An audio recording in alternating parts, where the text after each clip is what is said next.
당신 미쳤어요? 덴마크 건축가협회 회장이 소리쳤습니다. 40년 경력 건축가 에릭이 한국인 사위 말만 믿고 집 바닥을 뜯어낸다는 소식에 코펜하겐이 발칵 뒤집혔죠. 3000년 전 아시아 기술이 유럽을 이긴다고? 하지만 68세 에릭은 한계였습니다. 차가운 바닥에 매일 밤 무릎이 쑤시고 슬리퍼 세 겹으로도 발이 얼어붙었으니까요. 공사 중 집이 무너지고 사위는 떠나야 하는 순간에도 망치를 놓지 않았습니다. 유럽 건축계를 뒤흔든 한국 온돌의 기적, 지금 시작합니다. 영상 시작 전에 구독과 좋아요 버튼을 눌러주시고 지금 이 이야기를 어디에서 듣고 계신지도 댓글로 알려주세요. 그럼 바로 시작할게요. 안녕하세요. 저는 에릭 라르센입니다. 덴마크 코펜하겐에서 40년간 건축 설계를 해온 68세 건축가죠. 제가 설계한 집은 건축 잡지에도 실렸습니다. 하지만 겨울마다 고통스럽습니다. 바닥이 얼음처럼 차가워서 슬리퍼를 세 겹이나 신어야 하거든요. 라디에이터를 최대로 틀어도 공기만 따뜻할 뿐 나무 바닥은 여전히 차갑습니다. 5년 전부터 시작된 관절염은 차가운 바닥 때문에 날로 악화되고 있어요. 의사는 결국 수술을 고려해야 한다고 했죠. 12월 22일, 딸 소피아가 한국인 남편 성민과 함께 크리스마스를 보내러 왔습니다. 거실로 안내했는데 여전히 쌀쌀했어요. 성민이 제 발을 보더니 표정이 굳어졌습니다. 슬리퍼 세 겹을 신은 제 모습 때문이었죠. 저녁 식사 후 성민이 조심스럽게 물었어요. 장인어른, 겨울에 항상 이렇게 추우신가요? 저는 솔직하게 대답했습니다. 그래, 몇 년째 그래. 나이가 드니까 추위를 더 타는 것 같아. 성민이 진지하게 말했습니다. 장인어른, 한국에서는 이런 문제가 없어요. 바닥이 따뜻하거든요. 저는 의아했죠. 무슨 뜻인가? 성민이 설명했어요. 한국에는 온돌이라는 바닥 난방 시스템이 있어요. 바닥 밑에 온수 파이프를 깔아서 바닥 전체를 따뜻하게 만들죠. 한국 사람들은 겨울에도 맨발로 다닙니다. 맨발로? 나는 슬리퍼 세 겹을 신고도 추운데 한국 사람들은 맨발로 다닌다니 믿기지 않았어요. 소피아가 거들었습니다. 아빠, 제가 한국 갔을 때 정말 신기했어요. 겨울인데 집안이 너무 따뜻해서 맨발로 지냈어요. 나는 흥미가 생겼지만 동시에 회의적이었습니다. 그걸 여기 설치할 수 있나? 성민이 대답했어요. 가능합니다. 기술적으로 충분히 할 수 있어요. 그날 밤 침대에 누워서도 성민의 말이 머릿속을 맴돌았습니다. 바닥이 따뜻한 집, 맨발로 걷는 겨울. 하지만 건축가인 내가 다른 나라 기술을 빌린다는 게 자존심이 허락할까? 크리스마스 아침이었습니다. 거실에서 커피를 마시는데 성민이 노트북을 들고 왔어요. 장인어른, 어젯밤에 온돌에 대해 더 찾아봤습니다. 화면에는 한국 온돌 시스템 사진들이 가득했죠. 바닥을 뜯어낸 단면도 온수 파이프 배열, 시공 과정까지 상세하게 나와 있었습니다. 보세요. 이게 전기 온돌 필름이에요. 바닥에 깔기만 하면 됩니다. 한국에서 자재를 주문해서 제가 직접 설치할 수 있어요.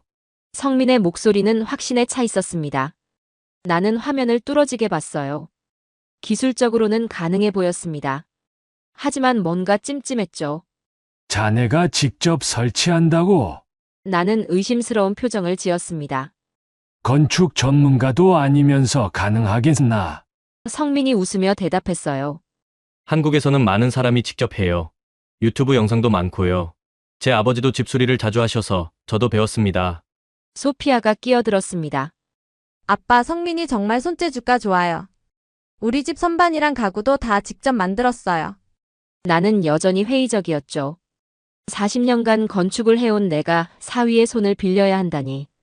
게다가 한국 기술이라니요. 그날 오후 예상치 못한 방문객이 왔습니다.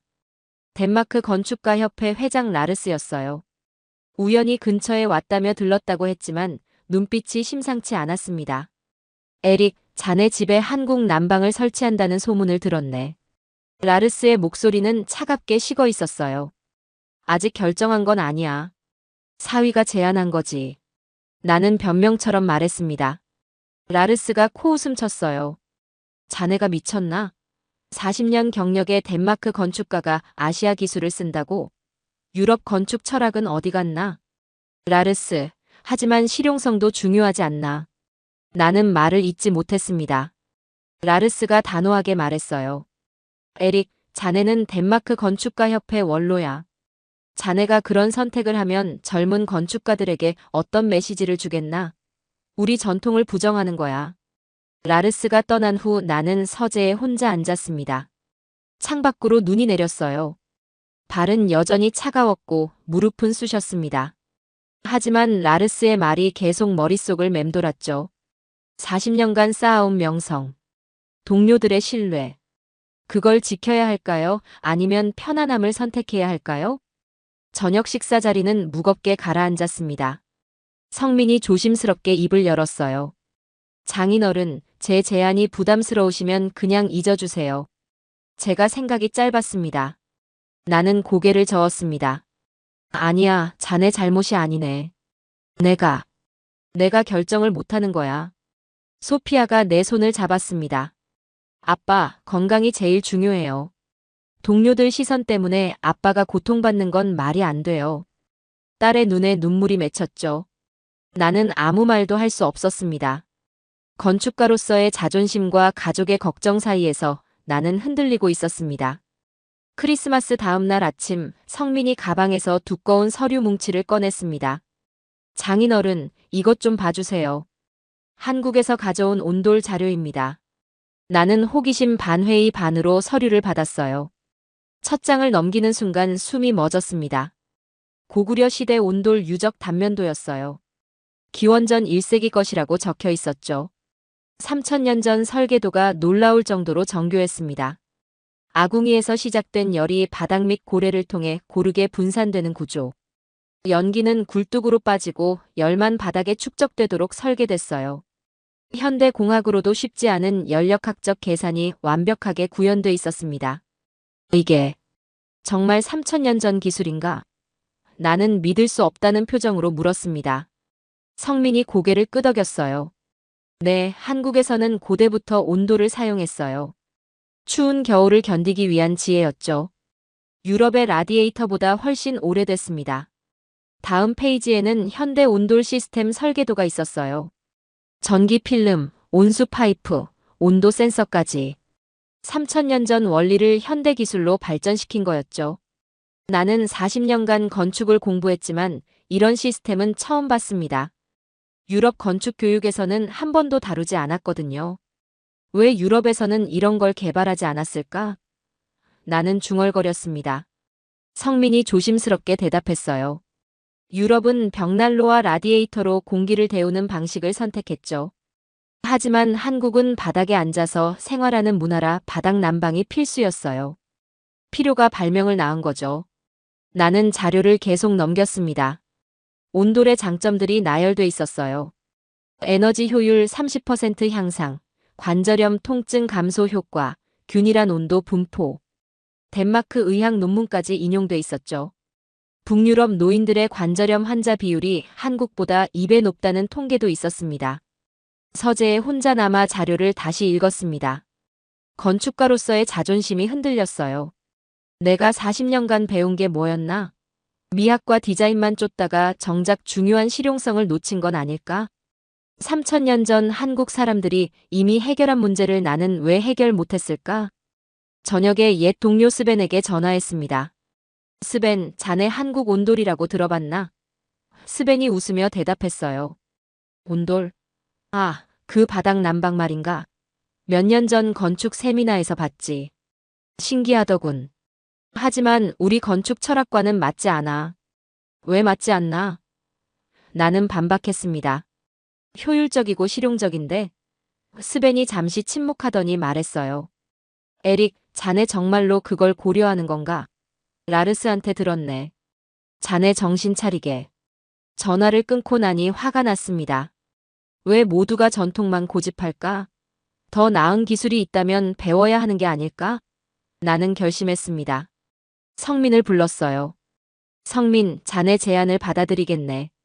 온도를 설치해보세. 성민의 눈이 커졌습니다. 정말이세요, 장인어른? 나는 고개를 끄덕였습니다. 하지만 조건이 있네. 나도 함께 배우고 싶어. 이 기술이 어떻게 작동하는지 직접 보고 싶네. 소피아가 달려와 나를 껴안았습니다. 아빠, 정말 고마워요. 후회 안 하실 거예요. 나는 딸의 등을 토닥였습니다. 40년 경력 건축가가 사위에게 배운다. 동료들이 뭐라고 하든 이번엔 내 건강이 우선이었습니다. 12월 28일 한국에서 온돌 자재가 도착했습니다. 큰 상자 3개가 현관 앞에 쌓였어요. 성민과 함께 뜯어보니 전기 온돌 필름, 단열재, 온도 조절기가 들어있었죠. 이제 시작입니다, 장인어른. 성민의 목소리는 설렜지만 나는 긴장됐습니다. 침실 가구를 모두 옮기고 바닥을 드러냈어요. 15년 된 나무 바닥이 그대로 드러났죠. 성민이 전기 규격을 확인하기 시작했습니다. 멀티미터로 전압을 재고 배전반을 열어 확인했어요. 그런데 표정이 점점 굳어졌습니다. 장인어른, 문제가 있습니다. 성민이 조심스럽게 말했어요. 덴마크 전기 시스템이 한국 온돌과 완벽하게 호환되지 않아요. 전압은 맞는데 주파수가 달라서 효율이 떨어질 수 있어요. 나는 한숨을 쉬었습니다. 그럼 어떻게 하지? 바로 그때 초인종이 울렸습니다. 라르스였어요. 뒤에 동료 건축가 2명이 더 있었죠. 에릭, 정말로 하는 건가? 라르스의 목소리는 차가웠습니다. 침실을 들여다보더니 고개를 저었어요. 미쳤군. 정말 미쳤어. 라르스, 내 집인데 내가 결정한 거야. 나는 단호하게 말했습니다. 동료 중 한 명이 비웃었어요. 40년 경력을 이렇게 버리다니. 에릭, 자네 협회에서 어떻게 보겠나? 라르스가 덧붙였죠. 다음 주 협회 모임에서 이 건에 대해 논의하겠네. 자네가 올바른 판단을 하길 바라네. 그들이 떠난 후 성민이 미안해했습니다. 장인어른, 쟤 때문에 힘드시죠? 나는 고개를 저었어요. 아니야, 이미 시작한 일이네. 끝까지 가보자고. 오후에 전기기사 옌스를 불렀습니다. 덴마크에서 30년간 일한 베테랑이죠. 상황을 설명하니 옌스가 난처한 표정을 지었어요. 에릭, 한국 제품을 덴마크 시스템에 연결하는 건 복잡해요.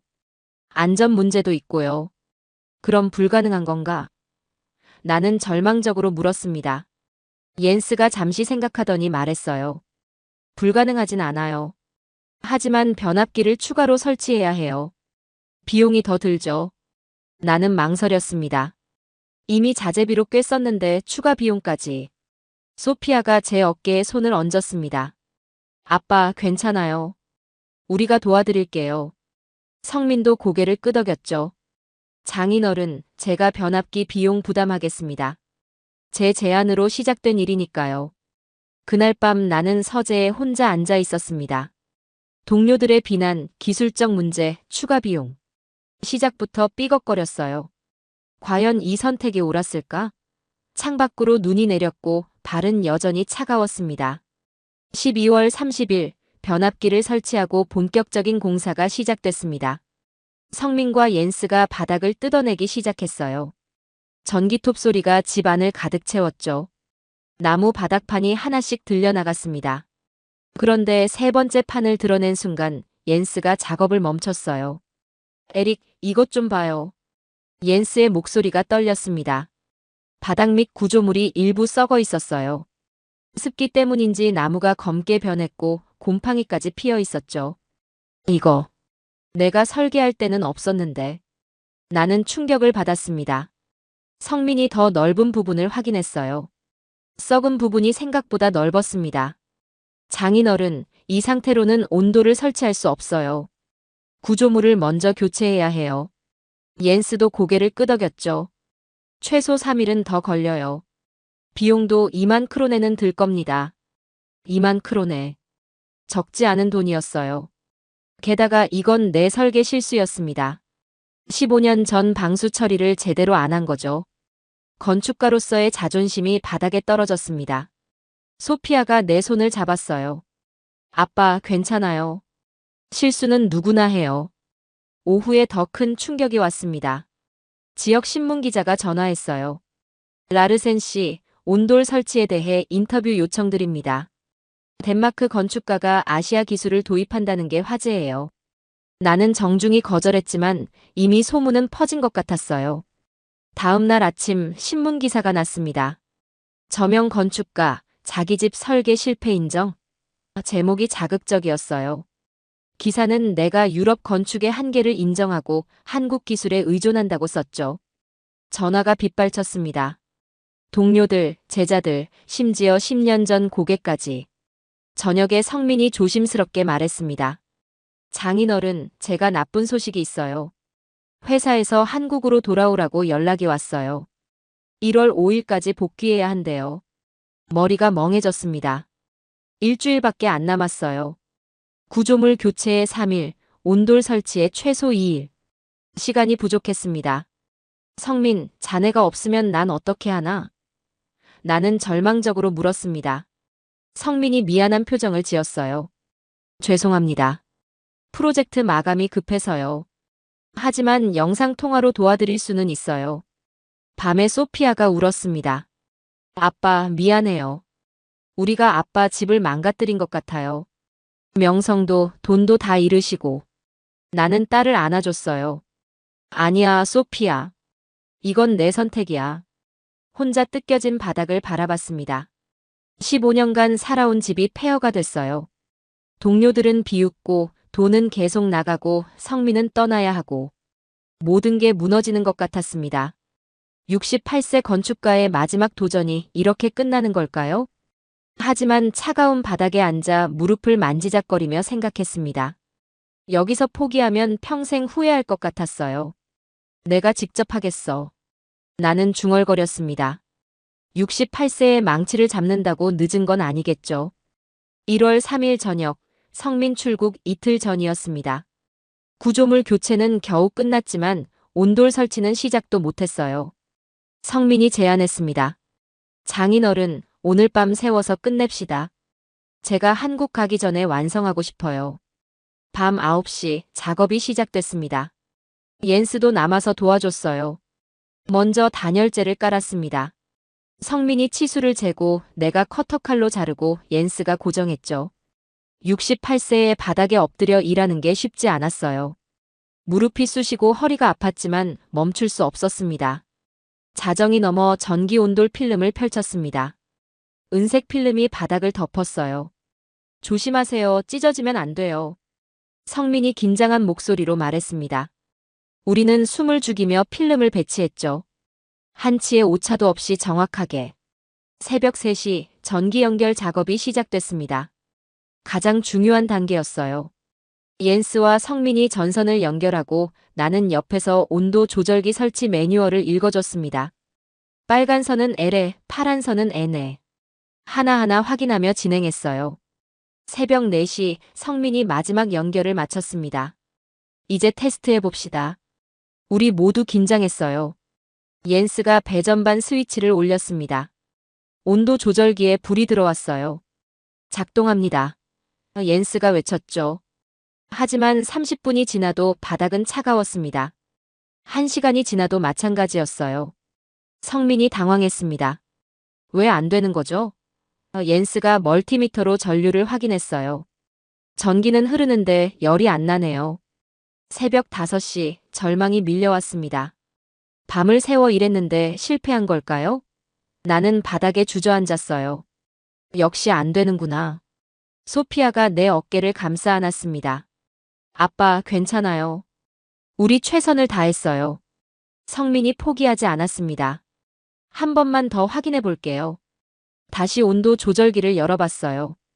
배선을 하나하나 점검했죠. 그때 성민이 뭔가 발견했습니다. 장인어른, 온도 센서 위치가 잘못됐어요. 필름에서 너무 멀리 떨어져 있어요. 센서를 필름 가까이 옮겼습니다. 다시 전원을 넣었어요. 10분이 지났습니다. 성민이 바닥에 손을 댔어요. 따뜻해지고 있어요. 나도 손을 댔습니다. 미세하게 온기가 느껴졌어요. 20분 후 바닥이 확실히 따뜻해졌습니다. 나는 슬리퍼를 벗었어요. 68년 인생 처음으로 겨울에 맨발로 바닥을 밟았습니다. 발바닥으로 전해지는 온기. 무릎까지 따뜻함이 퍼졌어요. 눈물이 났습니다. 됐어. 정말 됐어. 나는 떨리는 목소리로 말했습니다. 성민이 나를 껴안았어요. 소피아도 옌스도 모두 웃었습니다. 새벽 6시 창밖으로 해가 떠올랐습니다. 68세 건축가의 가장 긴 밤이 끝났고 따뜻한 아침이 시작됐습니다. 1월 10일 온도를 사용한 지 일주일이 지났습니다. 나는 매일 아침 맨발로 침실을 걸으며 신기해했어요. 무릎 통증이 눈에 띄게 줄었고 밤에 화장실 가는 것도 두렵지 않았습니다. 관절이 부드러워진 느낌이었죠. 그날 오후 예상치 못한 방문객들이 왔습니다. 라르스와 건축가 동료 5명이었어요. 에릭, 우리가 직접 확인하러 왔네. 라르스의 목소리는 여전히 차갑지만 눈빛에는 호기심이 담겨 있었습니다. 침실로 안내했어요. 신발을 벗어보게. 나는 조용히 말했습니다. 라르스가 주저하다가 신발을 벗었어요. 양말만 신은 발로 바닥을 밟는 순간 그의 표정이 변했습니다. 이게 정말 따뜻하네. 다른 동료들도 하나씩 신발을 벗었어요. 모두 놀란 표정이었습니다. 젊은 건축가 토마스가 바닥에 손을 댔어요. 균이래요. 전체가 똑같이 따뜻해요. 라디에이터처럼 한 곳만 뜨겁지 않고요. 라르스가 방 구석구석을 걸어 다녔습니다. 에릭, 이거 정말 인상적이네. 거실에서 차를 마시며 이야기를 나눴습니다. 나는 온돌의 원리 3000년 역사, 설치 과정까지 설명했어요. 동료들은 진지하게 들었습니다. 이게 유럽에 없었던 이유가 뭘까요? 토마스가 물었어요. 문화의 차이지. 나는 대답했습니다. 유럽은 의자 문화고 한국은 바닥 문화야. 필요가 다른 해결책을 만든 거지. 하지만 우리도 배울 수 있어. 더 나은 기술이라면 말이야. 라르스가 한참을 침묵하더니 입을 열었습니다. 에릭, 자네 말이 맞았네. 나는 편견을 가지고 있었어. 미안하네. 그의 사과에 나는 놀랐어요. 40년 지기 친구가 잘못을 인정하는 모습은 처음 봤거든요. 일주일 후 덴마크 건축가 협회에서 긴급 회의가 소집됐습니다. 주제는 한국 온돌 시스템 연구였어요. 라르스가 나를 초청했습니다. 에릭, 자네가 발표해주게. 우리 모두 배워야 해. 협회 강당에는 50명이 넘는 건축가들이 모였습니다. 나는 떨렸지만 준비한 자료를 펼쳤어요. 온돌의 역사, 연력학적 원리, 에너지 효율, 건강 효과까지. 40분간 발표했습니다. 질문이 쏟아졌어요. 비용은 얼마나 드나요? 기존 건물에도 적용 가능한가요? 덴마크 기후에 맞나요? 나는 하나하나 답했습니다. 내 경험을 솔직하게 나눴어요. 실패했던 순간들, 배운 교훈들까지. 발표가 끝나자 박수가 터졌습니다. 라르스가 무대로 올라왔어요. 여러분, 오늘 우리는 중요한 교훈을 배웠습니다. 좋은 기술에는 국경이 없다는 것을요. 에릭 라르센에게 감사를 전합니다. 그날 저녁 덴마크 최대 일간지가 기사를 냈습니다. 68세 건축가가 증명한 한국 기술의 우수성 제목이었어요. 기사는 내 도전과 성공을 상세히 다뤘죠. 댓글에는 응원이 가득했습니다. 집으로 돌아와 따뜻한 침실 바닥에 앉았습니다. 3주 전만 해도 슬리퍼 3겹을 신고 떨고 있었는데 이제는 맨발로 편안하게 앉아 있어요. 한국 사위 성민에게 감사 메시지를 보냈습니다. 고맙네, 성민. 자네가 내 인생을 바꿨어. 6개월이 지났습니다. 2025년 7월 여름이 왔지만 나는 여전히 온돌의 감동을 잊지 못했어요. 겨울 내내 맨발로 지냈고 무릎 통증은 70% 이상 줄었습니다. 의사는 수술이 필요 없다고 했죠. 더 놀라운 변화는 코펜하겐 곳곳에서 일어났습니다. 내 이야기를 들은 건축가들이 온돌을 도입하기 시작했어요. 토마스는 새 프로젝트 3곳에 온돌을 설계했고 노인복지관 2곳에서도 설치를 의뢰했습니다. 라르스는 자기 집에도 온돌을 설치했다며 매일 자랑했어요. 4월에는 더 큰 일이 일어났습니다. 덴마크 왕립 건축학교에서 연락이 왔어요. 라르센 교수님, 한국 온돌에 대한 특강을 부탁드립니다. 나는 흔쾌히 승낙했습니다. 강의실에는 100명이 넘는 학생들이 모였어요. 여러분, 나는 40년간 건축을 했지만 68세에 가장 중요한 걸 배웠습니다. 나는 학생들에게 말했어요. 좋은 건축은 아름다움만이 아니라 사람을 따뜻하게 만드는 것입니다. 그 지혜는 3000년 전 한국에 이미 있었죠. 학생들의 눈빛이 빛났습니다. 강해 후 한 학생이 물었어요. 교수님, 나이가 들어서도 새로운 걸 배울 수 있나요? 나는 웃으며 대답했습니다. 나이는 숫자일 뿐이야. 중요한 건 열린 마음이지. 5월에는 성민이 다시 덴마크를 방문했습니다. 공항에서 그를 만났을 때 나는 꼭 껴안았어요. 성민, 자네 덕분에 내 인생이 바뀌었네. 성민이 웃으며 말했습니다. 장인어른, 저야말로 감사해요. 한국 기술을 덴마크에 알려주셔서요. 함께 집에 와서 따뜻한 바닥에 앉았습니다. 손자 루카스가 맨발로 뛰어다니며 놀았어요. 할아버지 집 바닥 좋아요. 아이의 웃음소리가 집 안을 가득 채웠습니다. 성민과 나는 특별한 프로젝트를 시작했습니다.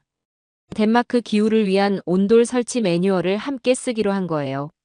한국의 전통 지혜와 덴마크의 건축 기술을 융합한 가이드북이었죠. 3개월간 작업해서 9월에 출판했습니다. 책은 베스트셀러가 됐어요. 덴마크뿐 아니라 노르웨이, 스웨덴, 핀란드에서도 주문이 쏟아졌습니다. 북유럽 전역에 한국 온돌이 알려지기 시작한 거죠. 어느 날 저녁 라르스가 전화했습니다. 에릭, 코펜하겐에만 온돌 설치 주택이 50곳이 넘는데. 자네가 시작한 일이야. 나는 창밖을 바라봤어요. 눈이 내리기 시작했습니다. 올 겨울에는 더 많은 덴마크 사람들이 따뜻하게 지낼 수 있겠죠. 침실로 들어가 따뜻한 바닥에 앉았습니다. 68세에 시작한 도전이 이렇게 큰 변화를 만들 줄 몰랐어요. 건축가로서 가장 자랑스러운 작품은 박물관도 도서관도 아니었습니다. 바로 이 따뜻한 바닥이었죠. 성민에게 마지막 메시지를 보냈습니다. 고맙네, 성민. 자네가 내게 가르쳐준 건 기술만이 아니었어. 겸손과 배움, 그리고 따뜻함이었네. 이게 진정한 한국의 유산이야. 따뜻한 바닥 위에서 나는 가장 편안한 밤을 맞이했습니다. 68세 덴마크 건축가 에릭의 따뜻한 도전, 어떠셨나요? 한국 사위 성민이 전한 3000년. 온돌의 지혜가 북유럽 전역을 따뜻하게 만들었습니다. 나이는 숫자일 뿐, 배움에는 끝이 없다는 감동적인 이야기였습니다. 영상이 유익하셨다면 좋아요와 구독 부탁드려요. 댓글로 여러분의 생각도 들려주세요. 감사합니다.